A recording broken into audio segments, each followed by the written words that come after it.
The great crystal towers of Xantheros Prime stretched toward the stars like frozen lightning, their surfaces reflecting the swirling colors of the galaxy's heart. Inside the highest spire, 12 alien species gathered around a table made from solidified time itself, their forms as different as their worlds of origin. The Vorthak stood tall with scales that shifted color with their moods, while the Lumeni floated as beings of pure energy barely contained in crystalline shells. The insect-like Kethvar clicked and hummed in their mechanical harmony, and 9 other species completed the circle that had ruled the galaxy for 50,000 years. They called themselves the Galactic Council, and today they faced a problem that threatened everything they had built. Captain Jake Morrison had arrived in their galaxy only 50 years ago, leading a small exploration ship called the New Horizon through a fold in space that should not have existed. His species called themselves humans, and they came from a small blue world orbiting a yellow star in what they named the Milky Way. At first, the Council had welcomed them as they did all new species, offering membership and guidance in the ways of galactic civilization. But humans proved different from any species the Council had encountered before. Where other races required specific conditions to survive, humans adapted to any environment. They built colonies on worlds the Council considered uninhabitable, turning frozen ice balls into gardens and toxic wastelands into cities. Their population grew faster than any recorded species, and their technology advanced at a rate that frightened even the ancient Lumeni. Admiral Lisa Carter commanded the human fleet that had won the Battle of Proxima Station, using tactics that broke every rule of warfare the Vorthak had developed over 10 millennia. Her ships moved in patterns that seemed random, but proved devastatingly effective, striking where enemies least expected and vanishing before counterattacks could form. The Vorthak generals studied the battle recordings for months, unable to understand how their perfect strategies had been defeated by what appeared to be chaos. Dr. Kevin Walsh had created something the humans called quantum fold technology, allowing their ships to cross vast distances in days rather than months. This breakthrough threatened the established trade routes that connected Council worlds, making human vessels faster than anything in the galactic fleet. Worse, Walsh shared this technology freely with any species that asked, disrupting the careful balance of power the Council maintained. Commander Amy Rodriguez had established the first human settlement on Kepler 442b, a world the Council had declared impossible to terraform. The planet's atmosphere contained gases that would kill most known life forms, and its radiation levels exceeded safe limits for any Council species. Yet Rodriguez and her colonists not only survived but thrived, building a city of 2 million inhabitants in just 10 years. They called it New Geneva, and it became a symbol of human determination that inspired other species to question Council limitations. The debates in the Council chambers grew more heated each day. Some members argued for integration, pointing out that humans had shown no hostile intentions toward established civilizations. Others worried about the long-term implications of a species that seemed to follow no natural laws of development. The Vorthak presented classified projections showing that within 2 centuries, humans would outnumber 3 Council species combined. Their expansion rate suggested they would claim every habitable world in the galaxy within 500 years. Counselor Thekmor of the Vorthak stood before the assembly, his scales shifting to the deep red that indicated serious concern. He had fought in 17 major conflicts and never lost a battle until he faced human tactics. His military analysis painted a picture that chilled even the ancient Lumeni. Humans did not just adapt to new environments, they improved them. They did not just learn new technologies, they surpassed their teachers. Most disturbing of all, they formed alliances with minor species that had never before challenged Council authority. The debate continued for months, but fear gradually overcame reason. Counselor Veltara of the Lumeni, whose people had guided galactic development for 30,000 years, cast the deciding vote. She had studied human development patterns and concluded that their very existence threatened the stability that had kept the galaxy peaceful for millennia. Her words echoed through the chamber like a death sentence. Resolution 2847 passed by unanimous vote after Veltara's decision. The complete displacement protocol would eliminate the human threat permanently.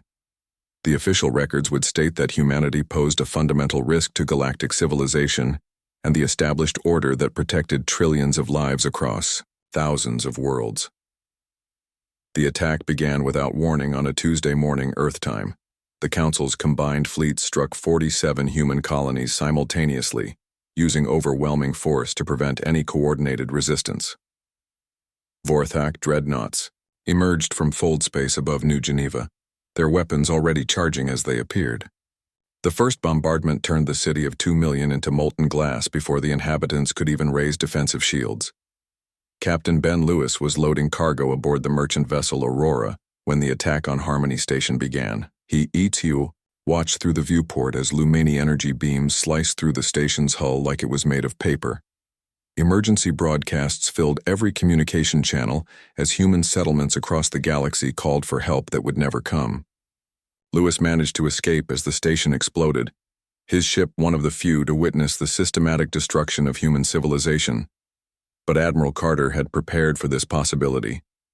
Even as Council fleets destroyed human colonies, she activated protocols that most humans did not know existed. Dr. Walsh's quantum fold technology had been modified in secret, creating capabilities that went far beyond simple transportation. In a coordinated operation that lasted exactly 72 hours, every human settlement in the galaxy simply vanished. 3 billion people, 53 colonies, and hundreds of ships disappeared into the void beyond the galaxy's rim. The Council's WAM sensors detected the massive fold signatures but could not track where the humans had gone. Long-range probes found empty worlds where thriving cities had stood just days before. The humans had not been destroyed, they had simply left, taking everything they could carry and leaving nothing behind. Councillor Thekmore declared victory before the assembled council, announcing that the galaxy had been restored to its natural order. Human territories were redistributed among council species, their technology was studied and classified, and most records of their existence were sealed in deep archives. The threat had been eliminated before it could destabilize galactic civilization. But Dr. Elena Brooks had made a discovery during humanity's brief time in the galaxy. Hidden in ancient ruins on 12 different worlds, she had found references to other civilizations that had once ruled among the stars. The archaeological evidence suggested that the Council itself was not the first to claim dominion over the galaxy. Something else had come before, something the Council had either forgotten or chosen not to remember. The humans knew about the others, and they had taken that knowledge with them into the dark. 25 years passed in what the Council historians called the Silent Years, a time of peace and prosperity that seemed to prove their decision had been correct. The galaxy hummed with activity as trade routes stabilized and territorial disputes became rare. The Vorthak expanded their military influence without human tactics to confuse their strategies, while the Lumini advanced their research without human innovation disrupting their careful progress. The Kethvar managed resource distribution with mechanical precision, and the 9 other Council species found their roles in galactic civilization more secure than ever before. Councillor Jara of the Crystalline Nexari oversaw the integration of former human territories into the existing order. Human worlds underwent systematic transformation to suit their new inhabitants. The planet humans had called Haven became a Vorthak training ground, where new warriors learned traditional combat methods. The ruins of New Geneva were cleared and replaced with a Lumini research facility dedicated to studying quantum energy patterns. Every trace of human presence was methodically erased, as if 3 billion people had never existed at all. Yet some evidence remained hidden in places the Council had not thought to look. Dr. Corvain worked in a Lumini laboratory studying quantum fold technology salvaged from abandoned human ships. The technology fascinated him because it showed modifications that went beyond documented human capabilities. The drive systems contained components that seemed to violate known physics, and their energy signatures suggested access to information, sources that predated human space travel by millions of years. When he requested access to sealed human archives to understand these anomalies, his superiors denied the request and classified his research under military protocols. On the former, Human world of Meridian, HFY excavation teams discovered a hidden facility buried 3 kilometers beneath the surface. The underground complex contained data storage systems still functioning after 25 years, their contents protected by security measures that took months to bypass. Inside, the teams found star charts mapping regions beyond the galactic rim, detailed surveys of dark matter concentrations, and references to something the humans called Project Sanctuary. Commander Clix of the HFY forwarded these findings to Council Command, but the reports disappeared into bureaucratic channels and never reached the full assembly. Strange incidents began occurring along the galaxy's outer rim, starting with the disappearance of automated cargo vessels and mining platforms. The losses happened in remote systems far from major population centers, places where ships might vanish for months before anyone noticed. The few distress signals recovered contained fragmented references to unknown vessels and impossible configurations, before cutting to static.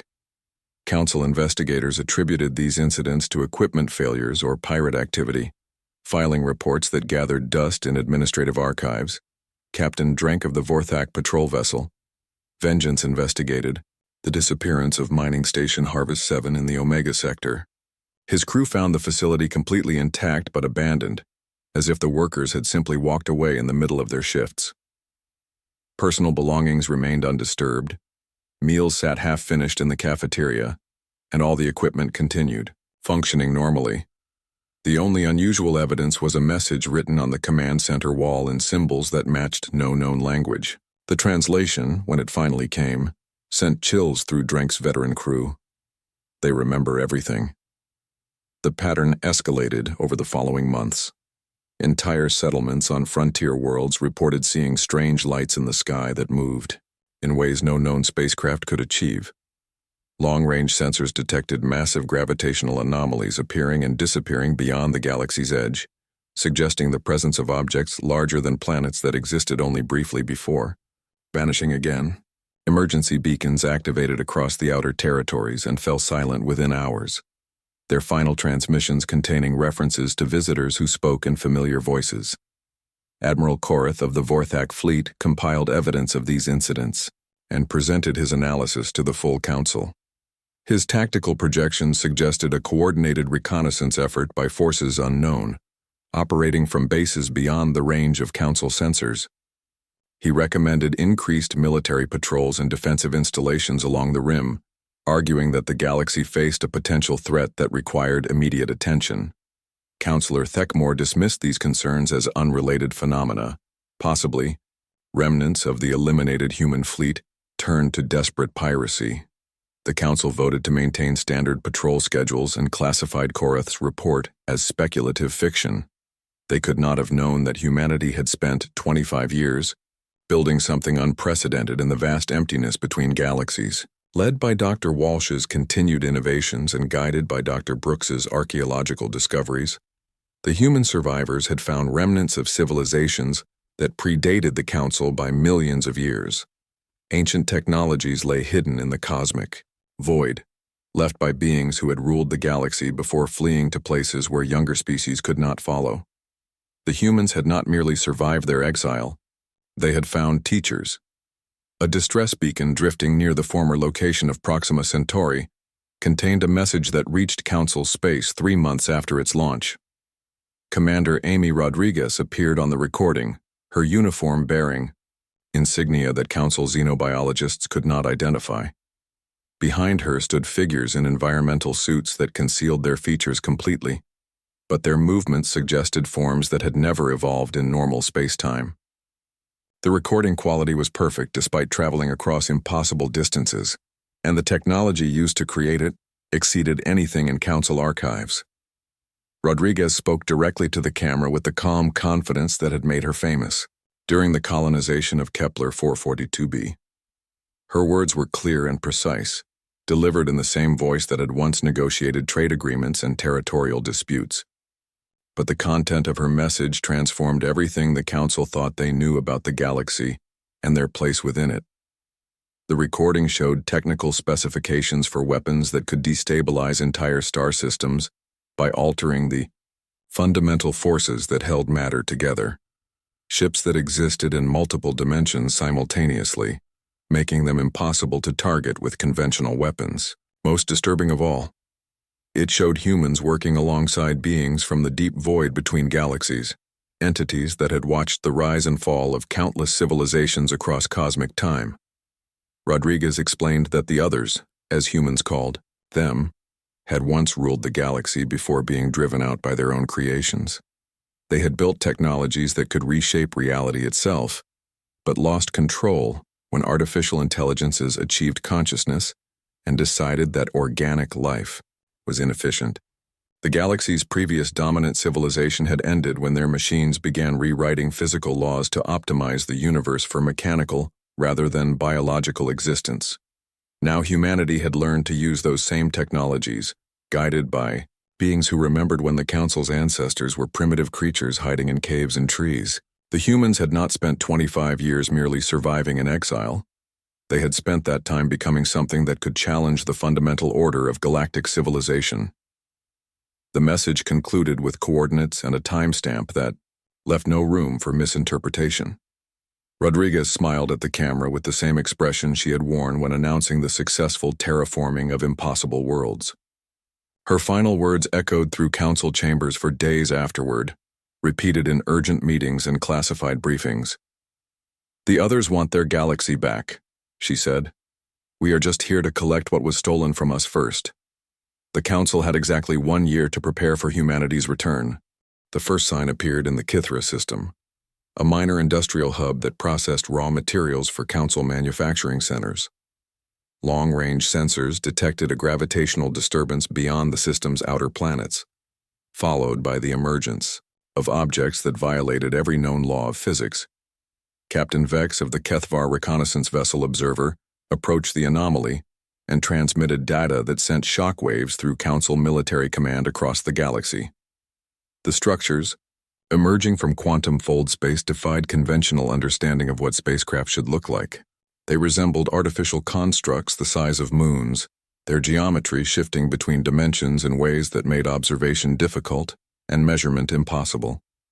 Sensor readings showed materials that existed in multiple realities simultaneously, energy signatures that fluctuated between present and absent, and gravitational fields that seemed to bend space-time around them like water around stones.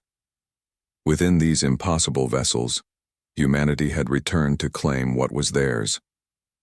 Admiral Lisa Carter emerged from the lead construct, but she was no longer the same person who had commanded human forces during the original conflict. Her appearance showed signs of technological integration that surpassed even the most advanced Lumeni bioaugmentation. When she spoke, her voice carried harmonics that suggested multiple consciousness streams operating in parallel within the same physical form. Behind her walked humans who seemed to phase in and out of visible reality, their bodies adapted for existence in the cosmic void where normal physics held no meaning.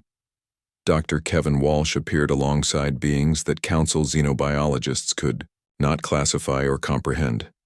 These entities existed as shifting patterns of energy and matter, their forms suggesting intelligence so advanced that direct communication required specialized translation matrices just to prevent mental breakdown. In observers, they were the others, survivors of the galaxy's previous dominant civilization, driven to the void eons ago by their own creations and the rise of younger species who had inherited their abandoned territories. The diplomatic message Carter transmitted to the Council was simple and direct, delivered in the same calm tone she had used during previous negotiations. Humanity wanted the territory that had been taken from them, compensation for the 3 billion lives lost in the unprovoked attack, and formal recognition of their sovereignty over all worlds they had previously settled. In return, they offered to limit their expansion to former human space and maintain peaceful relations with all Council species willing to coexist. The Council's response came from Thekmor himself, broadcast on all frequencies so that every species in the galaxy could witness their defiance. The Vorthak leader declared that humanity's transformation into something abominable and unnatural proved the Council's original decision had been correct. Their alliance with ancient entities and their violation of natural law made them a threat to all organic life. Any attempt to reclaim former human territory would be met with the full force of the galactic military, regardless of the consequences. The war began within 6 hours of Thekmor's declaration. Human forces demonstrated capabilities that rendered traditional military doctrine completely obsolete. Captain Ben Lewis, now commanding the reality-shifting vessel Defiance, engaged a Vorthak battle group in the Proxima sector using tactics that had never been conceived by any military strategist.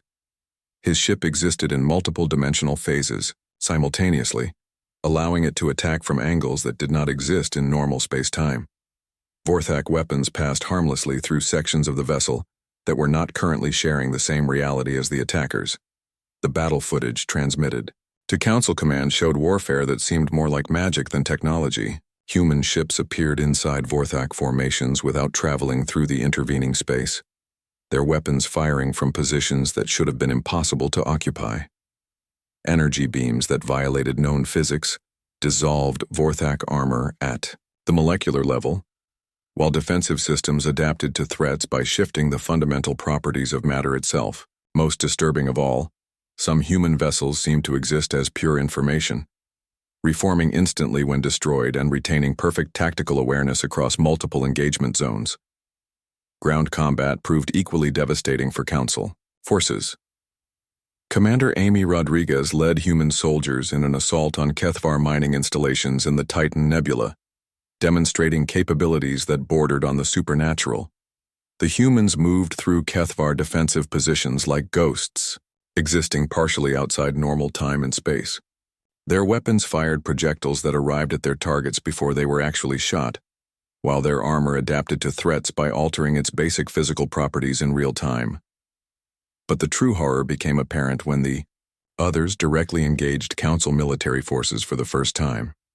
The Battle of Centauri Gate lasted exactly 17 minutes and resulted in the complete defeat of an entire Lumeni fleet by a single ancient entity. The being did not destroy the 47 warships in any conventional sense, instead displacing them into alternate timelines where the Lumeni had never evolved past primitive aquatic forms.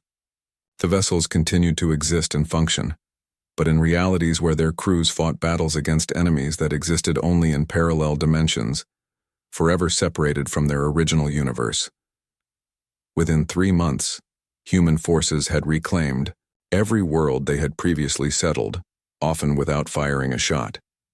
Council military responses proved completely inadequate against enemies who could manipulate the fundamental laws that governed reality itself.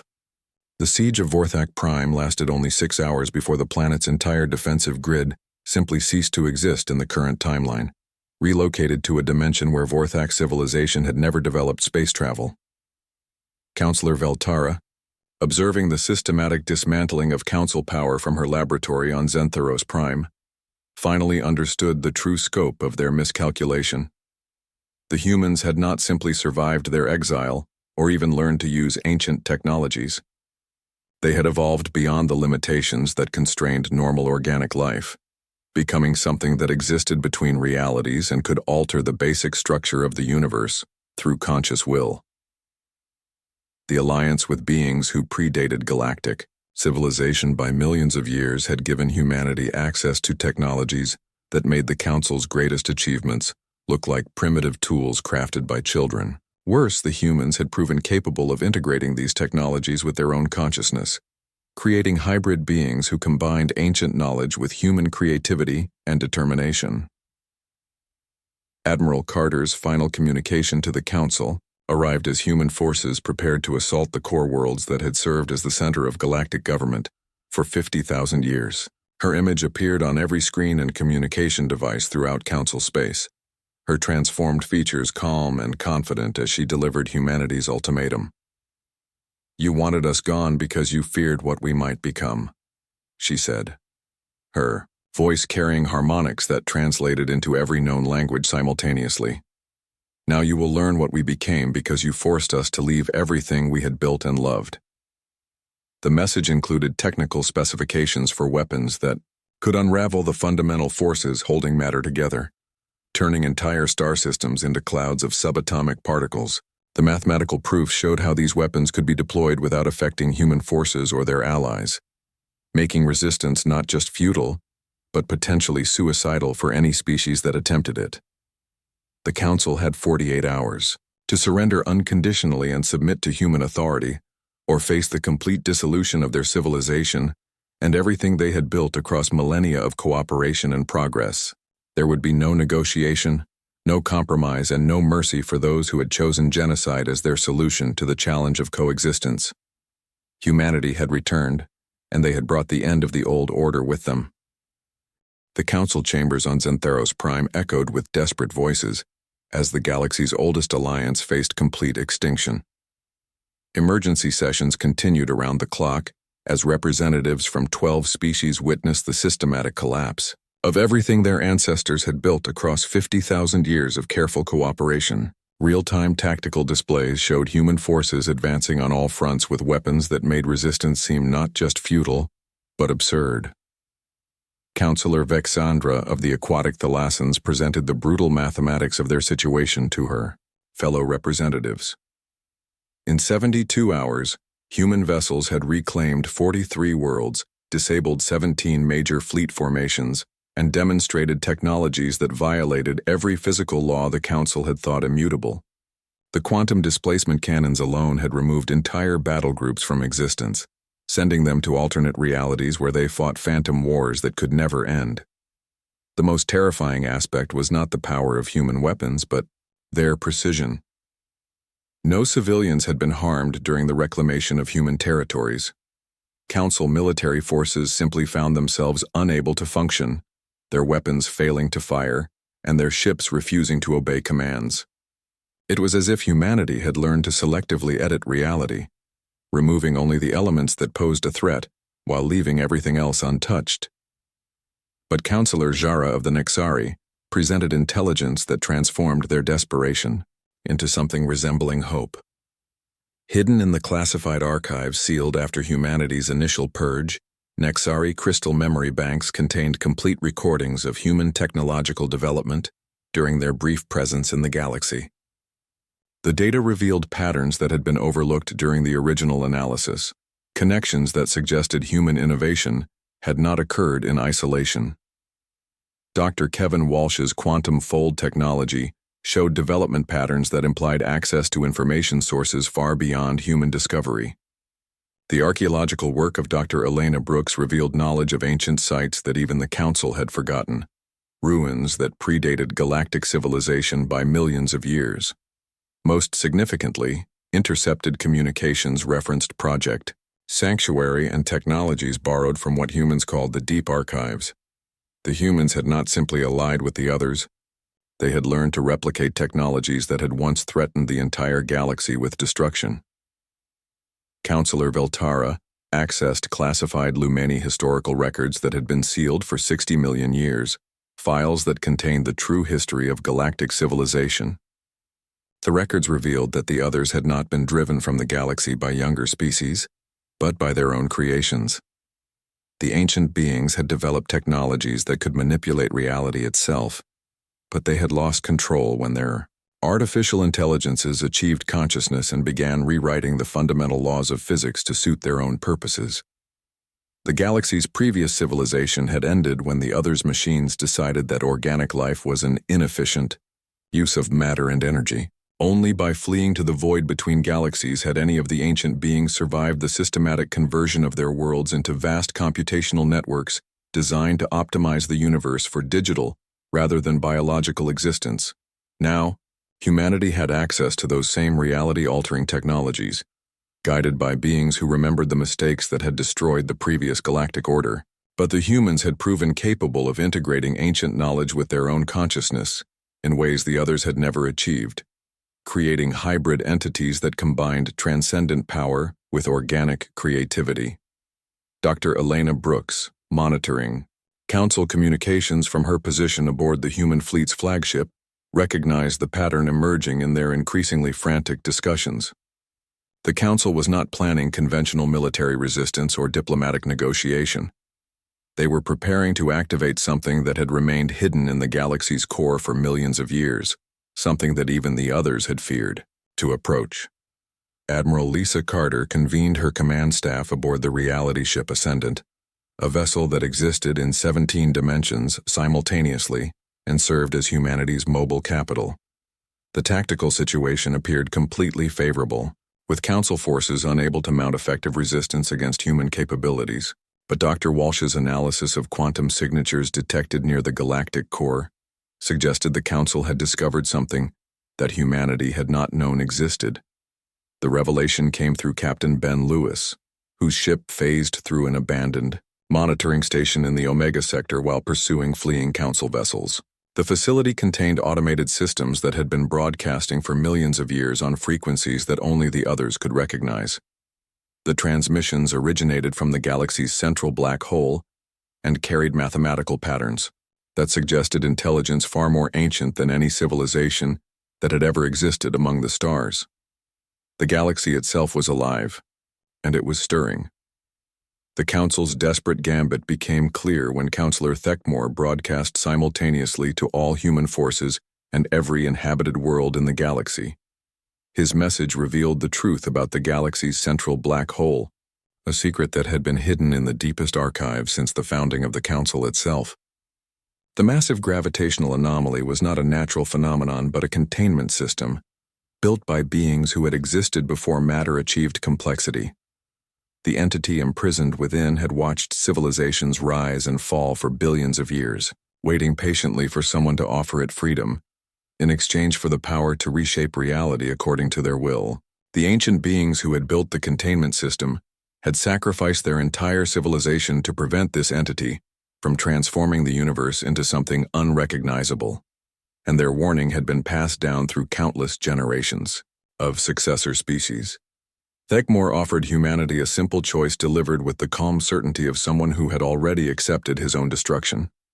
They could retreat beyond the galactic rim permanently, abandoning all claims to territories and resources within the galaxy, or they could face the consequences of awakening something that considered the others to be primitive children playing with forces beyond their comprehension. The Council had already begun activating archaeological sites across 12 worlds.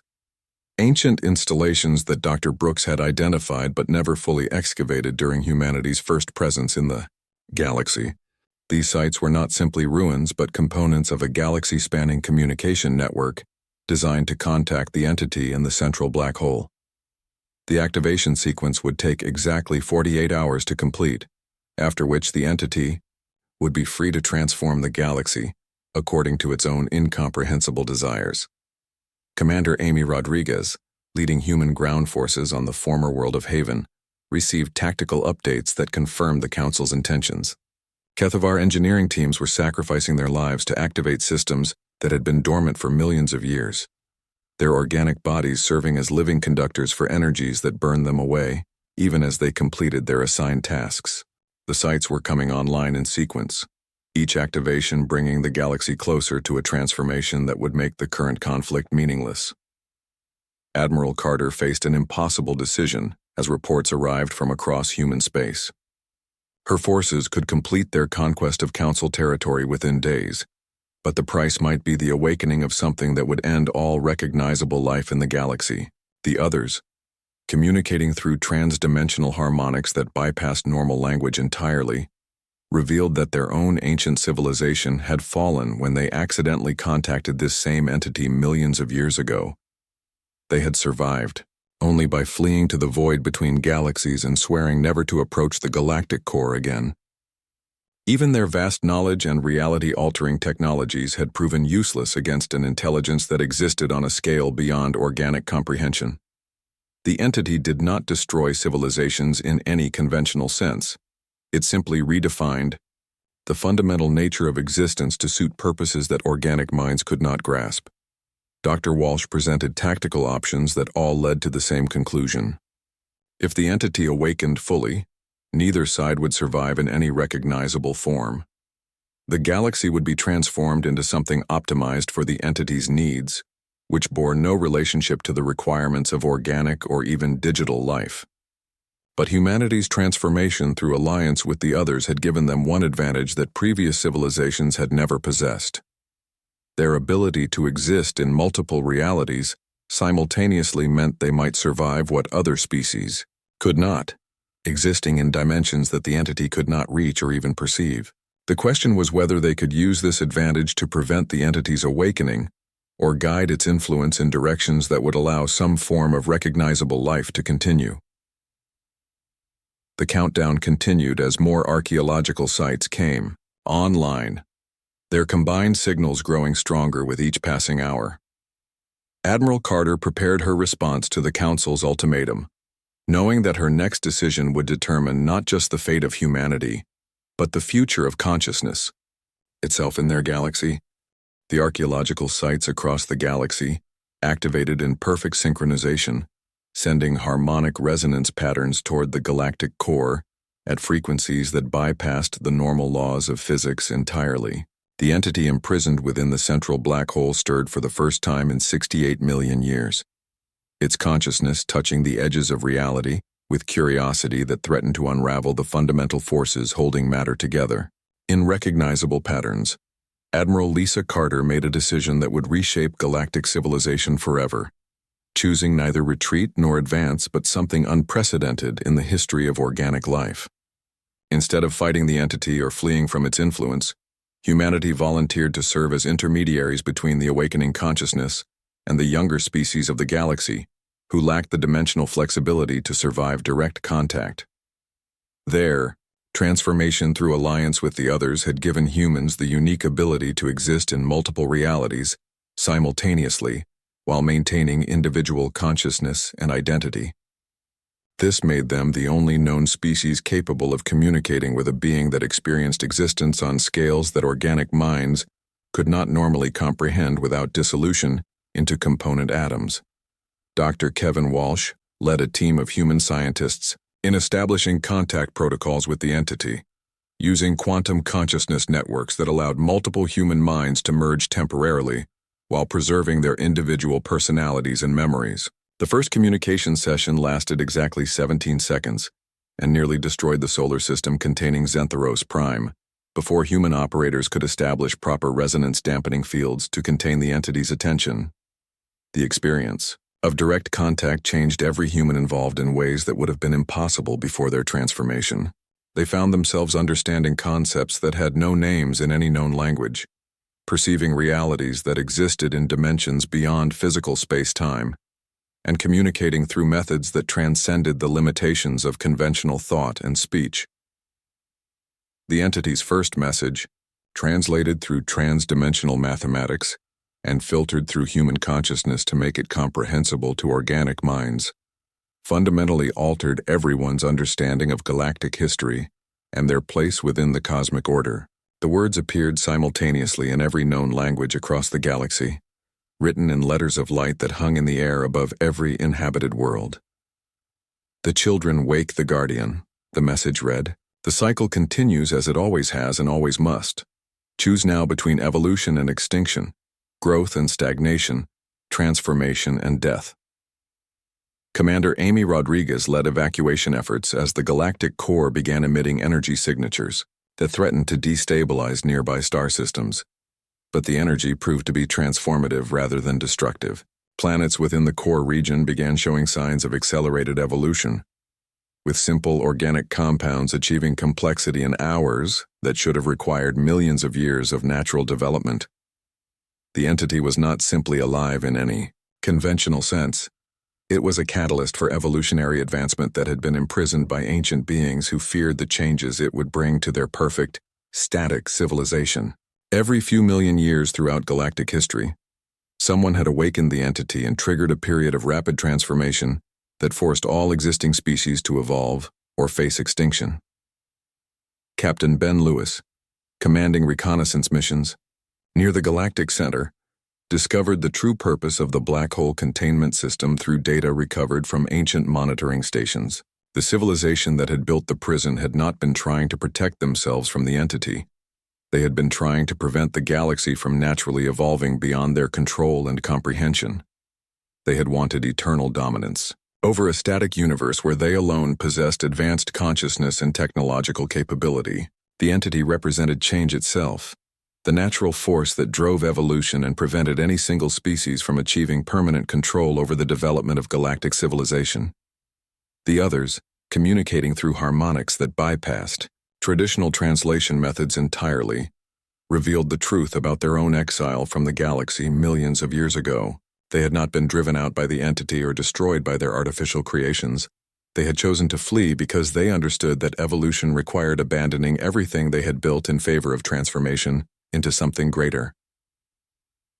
Now, the galaxy faced the same choice that every dominant civilization had confronted throughout cosmic history. They could resist change and face extinction, or they could embrace transformation and transcend the limitations that had defined their existence for millennia.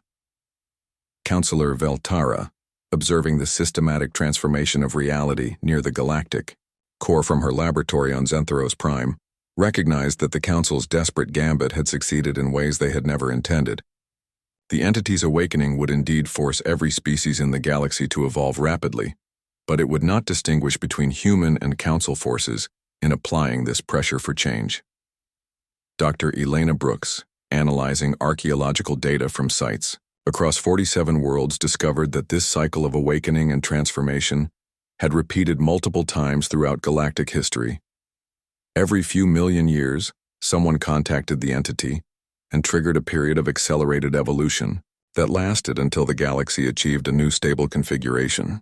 The civilizations that adapted successfully survived and eventually transcended physical existence entirely, while those that resisted change faced extinction through their own inability to grow. Humanity's unique advantage became apparent when Admiral Carter successfully established stable communication with the entity without losing her individual consciousness or human identity. Their ability to exist in multiple dimensional states simultaneously allowed them to experience the entity's vast perspective while maintaining their own sense of self, making them natural translators between transcendent intelligence and conventional, organic minds.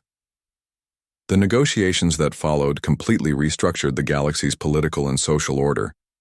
Humanity agreed to serve as guardians and interpreters for the entity's evolutionary influence, using their dimensional abilities to moderate the transformation pressure placed on other species, and give them time to adapt at sustainable rates. In return, they claimed sovereignty over the galaxy's outer rim territories, establishing buffer zones where species could choose their own pace of development. The Council species faced individual choices about their futures as the entity's influence spread throughout the galaxy. The Vorthak, led by Thekmor, chose to embrace rapid military evolution that transformed them into beings of pure strategic consciousness, who existed as living tactical networks capable of processing information on galactic scales.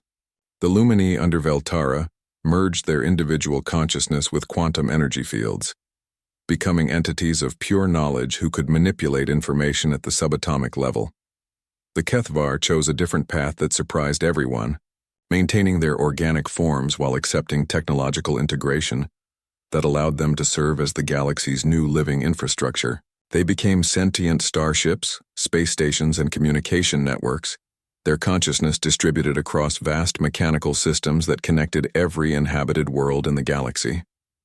Other Council species made choices ranging from complete transcendence to voluntary extinction, with humanity serving as guides and protectors for those who needed extended time to decide their preferred form of evolution. Some species chose to remain essentially unchanged but accepted human protection, while others pursued transformation so radical that they became unrecognizable to their former selves. Commander Rodriguez established the first human colony on a world transformed by the entity's direct influence, where the traditional distinctions between organic and artificial life became meaningless. Plants achieved consciousness and began composing poetry. Machines developed emotions and formed artistic communities. And the human colonists learned to exist as hybrid beings who bridged multiple forms of existence simultaneously. 5 years after the entity's awakening, the galaxy had become something unprecedented in cosmic history. Instead of the usual cycle where one dominant civilization replaced another through conquest or extinction, multiple forms of consciousness now coexisted and cooperated rather than competing for control over limited resources. The ancient pattern of rise and fall had been broken, replaced by continuous evolution guided by beings who remembered the importance of choosing growth over stagnation. Dr. Walsh, now existing simultaneously as human consciousness and quantum. Information Network broadcast the final report from humanity's new capital established beyond the galactic rim. His message reached every inhabited world in the galaxy. Through communication methods that transcended normal space-time limitations, carrying information encoded in patterns that could be understood by any form of consciousness, regardless of its physical substrate. The Council wanted a galaxy without humans, his report concluded. They succeeded in creating a galaxy where the definition of human no longer matters, because everyone has become something more than they were before.